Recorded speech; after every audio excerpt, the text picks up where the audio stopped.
Namaskar and good morning to all of you. Distinguished guests present today. Srijit Saurabh Roy, CEO from Tata Steel Foundation. Dr. Gopal Mahanta from Delhi. Kesang Wangani, former ambassador and chairman of Board of Trustees, Bhutan Trust Foundation for Environmental Conservation. Other esteemed guests on the dais and off the dais, and dear participant friends.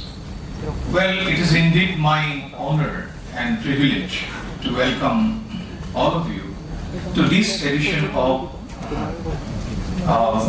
meeting, or rather interaction program on the future of Third World and Himsagar. At the very outset, I would like to express my thanks and gratitude to Balipura Foundation for having chosen Gauhati University as one of the platform for initiating such important dialogue with wide spectrum of our society, right from policymakers, private sectors, then NGO workers, practitioners, and the world of academia. So I would like to express my thanks and gratitude, particularly to Ramjit Bhattakur and the team from Balipura Foundation for their unique initiative for nature economics. Well, I have been given 25 minutes, but I already were late by a few minutes. So rather I would like to speak a few, or rather flag off certain general issues for your consideration in about 10-12 minutes at the most. Well, the Hindu-Kush-Himalaya region, often referred to as the third pole, is home to the world's largest mountain ranges and is facing significant challenges due to climate change. The loss of snow and ice in these mountains is directly affecting nearly 1 billion people who rely on this water resource for agriculture, hydropower, and their day-to-day water needs. Well, all of us aware about the importance of third pole and the gradual impact of climate change on the Himalayan region or in the third pole. I would like to elaborate on its impact on the climatic change, or because of ecological changes, how the entire spectrum of third pole has been changing. Rather, I would like to go into details in about 5 to 7 minutes to talk about certain micro and macro level issues which would be detrimental in the coming days. We have been deliberating on the future of third pole. We are talking about future of Himsagar or the Eastern Himalayan and so on. On a closer note, it becomes imperative that certain factors have become desideratum if we have to protect the third pole. Rather than going to specifics, I would like to talk about certain macro level initiative that is the need of the hour in my point of view. First, the inter-level country coordination at policy level with China, Nepal, Bangladesh, Myanmar will be critical. We cannot achieve this goal of the protecting of third pole in isolation. I think time has come that we expand our horizon by including other countries, particularly China. Secondly, leadership factor is very critical for eco-conservation or for the protection of our ecology. For example, I would like to give you a few examples how the leadership factor is critical in the conservation of environment. The greenhouse gases emissions are projected to be higher during President Trump's time that they would have been under Joe Biden. That means Trump is more harmful to the nature than Joe Biden. Another example is Brazil. Brazil yo-yos on deforestation affecting greenhouse gases emissions was higher with Jair Bolsonaro than with Luiz Lula da Silva.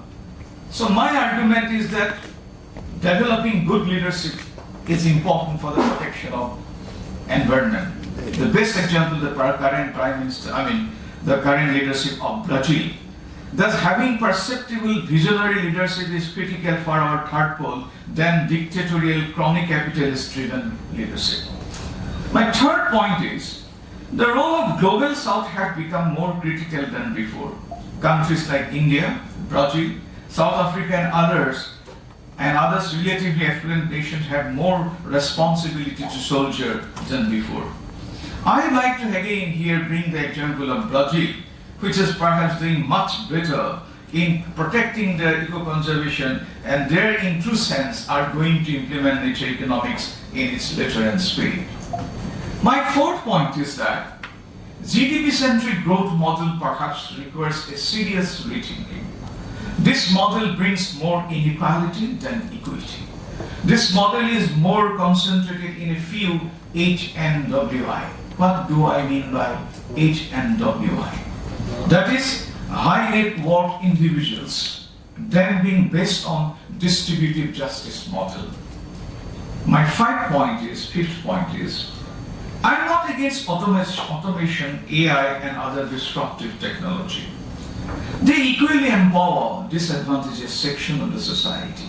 However, exclusive reliance on big tech, massive automation, rampant growth of AI in all domains, including military, governance, foreign relations, and of course in private sector, may derail some of our efforts to protect the third pole, as it will ensure more inequality, unemployment, and insecurity in society, as I perceive, as I look at it. Number 6, a sustainable, enduring peace process in South Asia and Himalayan region is more helpful for third pole than a conflict-ridden, distrust-driven situation.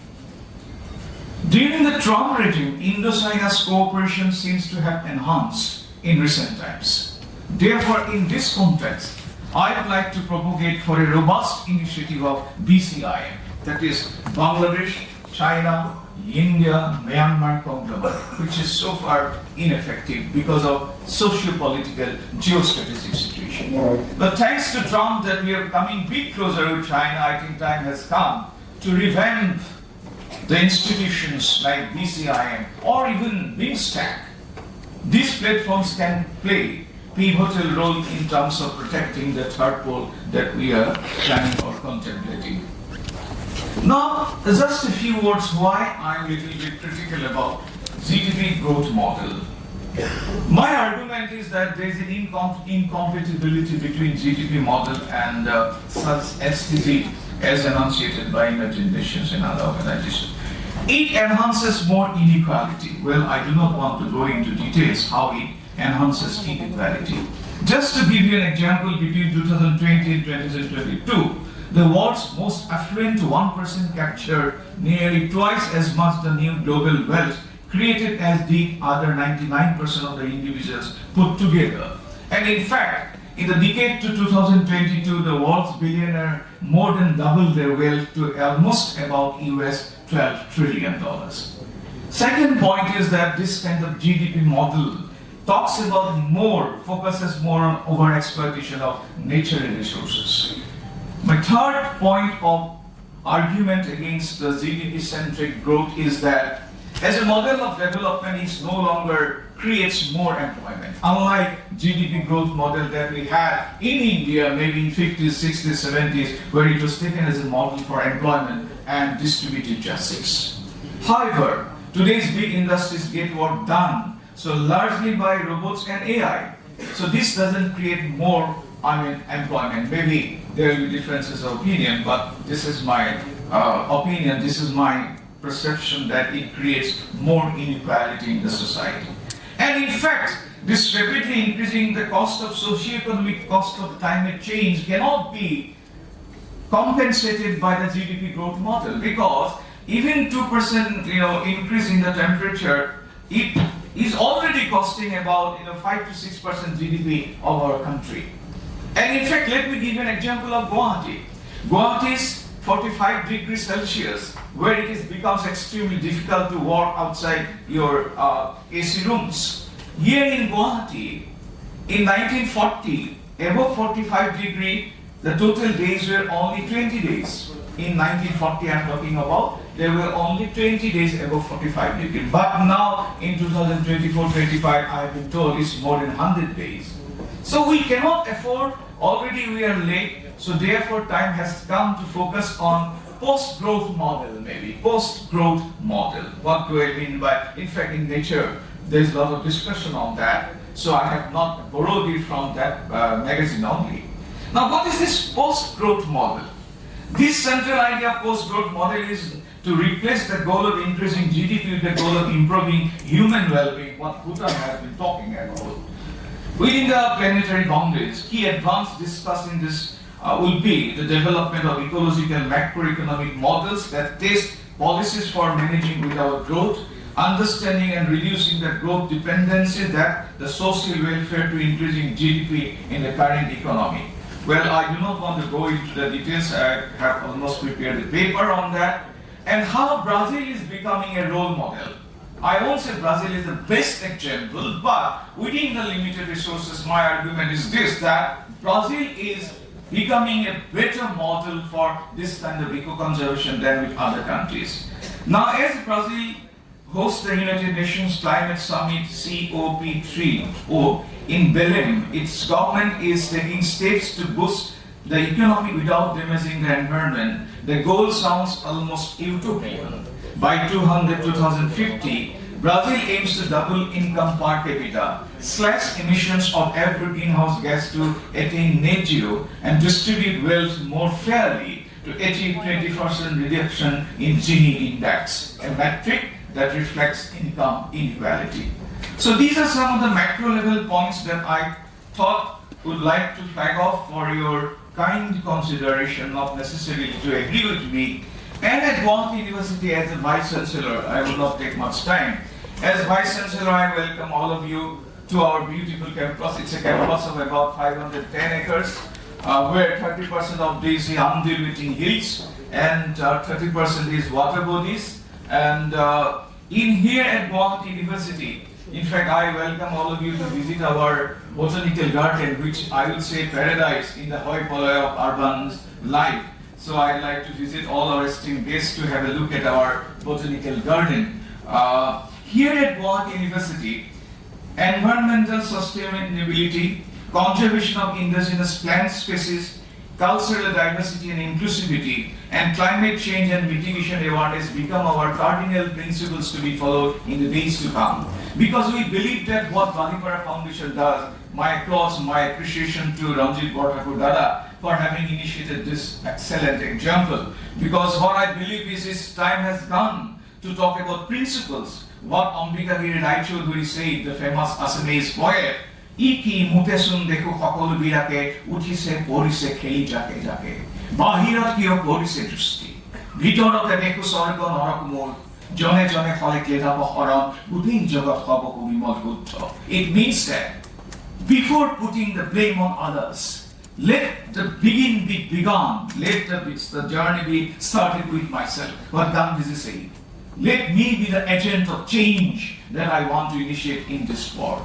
So we follow this model at Gauhati University. We have been trying and we are committed to protect this Himalayan region. At least let us begin the example with Gauhati University. I do welcome all of you, the community leaders, the practitioners, and of course the protagonists, and of course Tata Steel Foundation for having come up with such excellent initiative. And namaskar. Jai Hind.